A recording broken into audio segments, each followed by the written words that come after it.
Before we start this video, do you want drip like this and stylish outfits like this?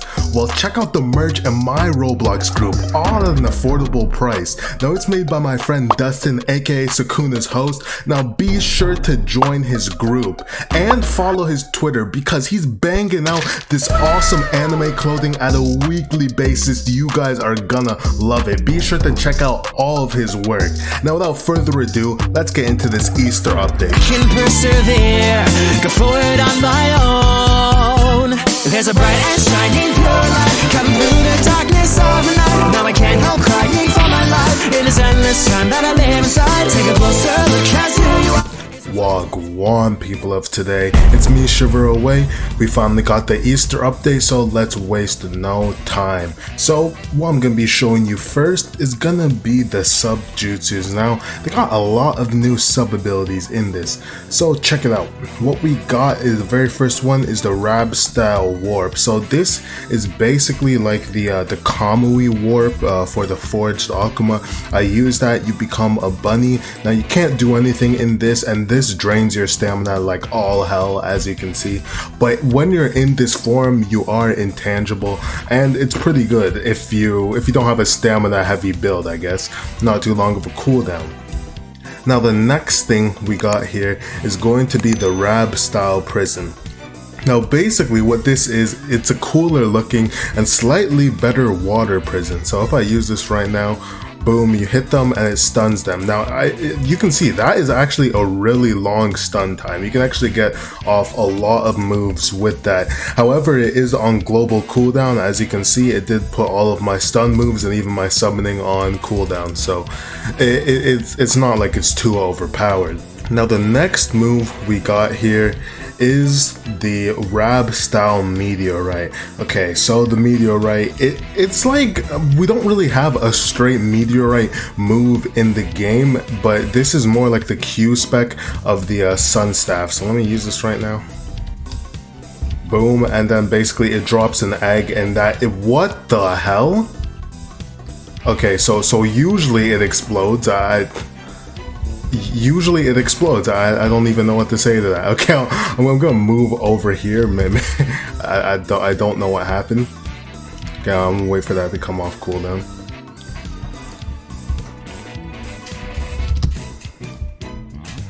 Okay, so apparently you just gotta give it a little push. But anyway, as you can see, unmodded, that's pretty good damage for an unmodded ability. It's definitely pretty decent.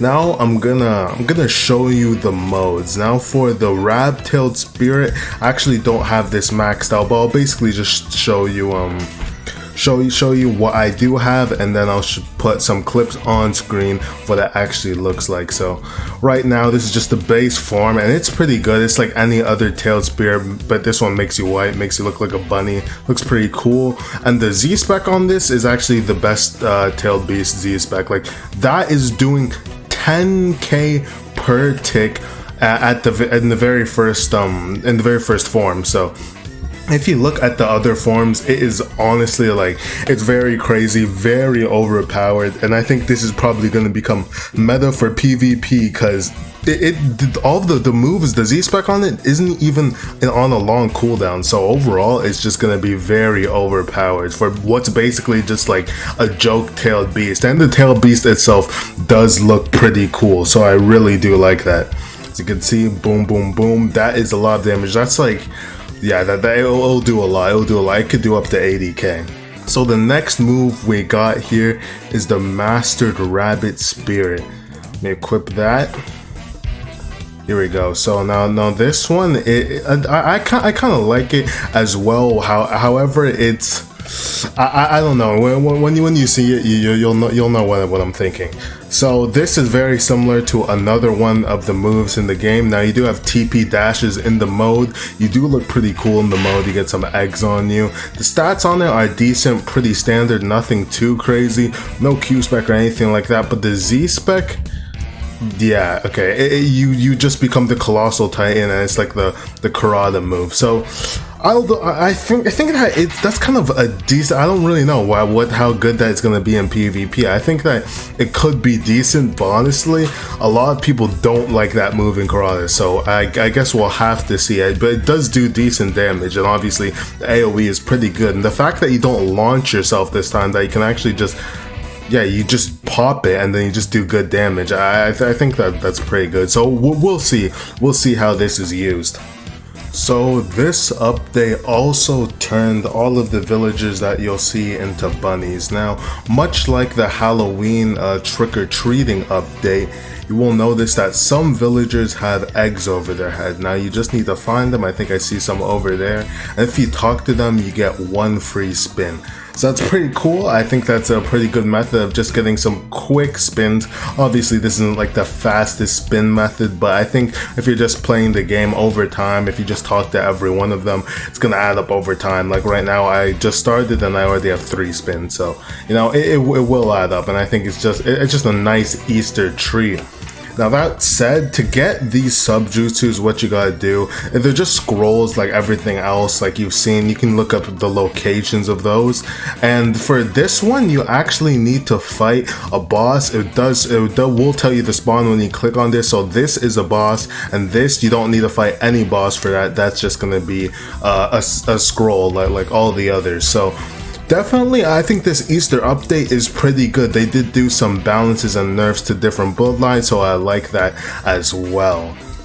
Now, the last thing there really is that I think wants to just make the game better as a whole is elemental bloodlines, such as my favorite bloodline in the game, Explosion. You can actually put those in your element slots. Well, I guess they're not really element slots anymore, so you can see I have this on my F key, which is supposed to be an element slot, and I can use them all. It's just pretty cool. I think it's another good thing that they added. It's just going to be a lot better. It really balances it out, and it makes these abilities actually worth using now that they don't take up a bloodline slot, because they're good, but they're not quite good enough to replace some other things. So I think that's probably my favorite thing about this update, if I'm being honest, and I think it's just a good addition. Anyway guys, that's gonna be it for this update. So honestly, I think this was a pretty good update. I'm definitely thoroughly impressed with the speed at which the Care Bros are able to get out all these new abilities and listen to the community and made the changes we need. So that's gonna be about it for this video. I'll see you guys in the next one.